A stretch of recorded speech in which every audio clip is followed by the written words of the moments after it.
Problématique du logement développée fort à propos par notre président de groupe ce matin, la sécurité est sans nul doute la deuxième préoccupation majeure des Parisiens.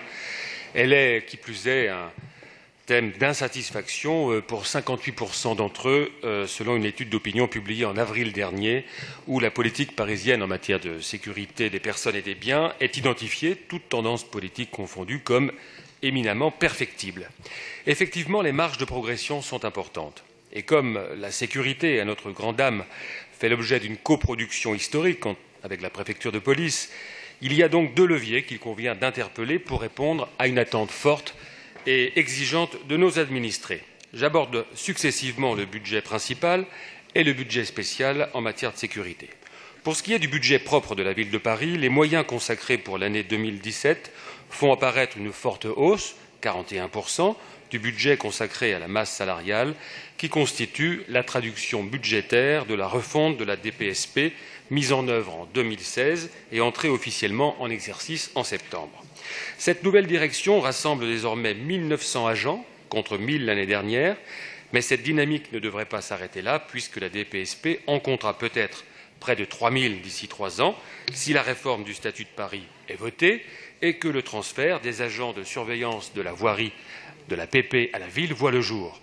Comme l'a prévu la mairie dans le cadre de la privatisation du contrôle du stationnement, une grande partie de ces agents devrait être affectée à la brigade de lutte contre les incivilités, que nous soutenons sans ambiguïté, malgré les circonvolutions sémantiques qui nous interdisent encore de parler de police municipale.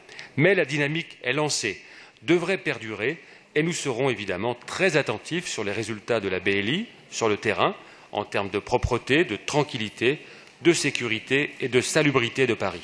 À ce sujet, nous insistons fortement sur la nécessité de mettre en place une politique volontariste de formation ou de mise à niveau des personnels concernés, car les tâches nouvelles demandées ne seront pas forcément les mêmes et nécessiteront au minimum une réadaptation. C'est un point important.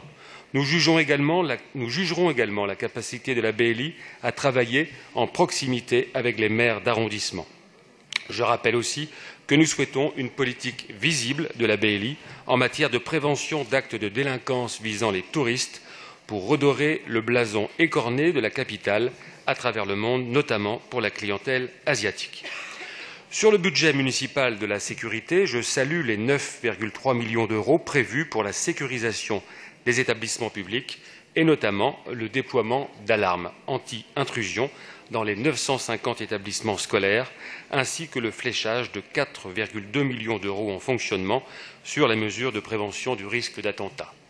Je regrette en revanche que seuls 400 000 euros soient consacrés à la prévention de la radicalisation, un montant trop faible, comme celui dédié à la prévention de la délinquance. Il faut pourtant concentrer les efforts sur les petits délinquants pour éviter les engrenages et les dérives, hélas, trop connues. Il faut y consacrer des moyens à la hauteur de la tâche, mais on est un peu sur notre faim.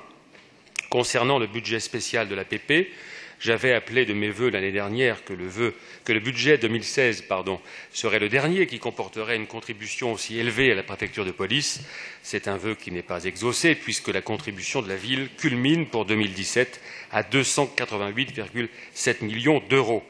Ma collègue Anne Tachen interviendra sur le budget de la sécurité civile et ses aspects positifs, notamment pour ce qui concerne la brigade des sapeurs-pompiers. Mais je souhaite encore évoquer 2 points. Le premier, l'urgence à rénover de nombreux commissariats qui sont pour certains dans un état de délabrement, voire d'insalubrité avancée, ce qui a des conséquences sur les conditions de travail de policiers déjà durement sollicités par les temps qui courent et qui passent parfois beaucoup de temps à combler les défaillances de leur commissariat. L'exemple de celui du 14e arrondissement en est la plus parfaite illustration. Le groupe UDI Modène demande donc un plan triennal de modernisation des commissariats de la capitale, car les montants d'investissement prévus pour les grosses réparations multisites, en culminant à 3,27 millions, seront notoirement insuffisants. Le deuxième concerne le contrôle du stationnement. Sur les 288,7 millions d'euros versés à la PP, 25% seront consacrés au contrôle du stationnement. Alors je m'étonne quand la mairie de Paris s'indigne que seuls 9% des Parisiens payent leur écho aux orodateurs de la capitale et que la fraude massive occasionne un manque à gagner de 300 millions d'euros pour la ville chaque année. De 2 choses l'une, Soit les opérations de contrôle sont si défaillantes qu'elles occasionnent cette fraude massive, auquel cas il faut envoyer un signal fort et en tirer les conséquences, soit le contrôle du stationnement est relativement bien exécuté par l'APP, mais alors c'est l'ampleur de la fraude qui est peut-être surévaluée par l'exécutif, à l'heure où nous avons approuvé une délibération prévoyant d'externaliser le contrôle du stationnement. Ce chiffre de 9% de bons payeurs et donc de 91% d'ingrats, j'aimerais, une fois pour toutes, et pour dissiper d'éventuels malentendus, avoir une explication raisonnée, raisonnable, sur son mode de calcul. Merci de vos réponses. Ceci étant dit, nous voterons comme chaque année le budget de la préfecture de police. Je vous remercie. Merci à vous, Éric Hellard, et à votre groupe.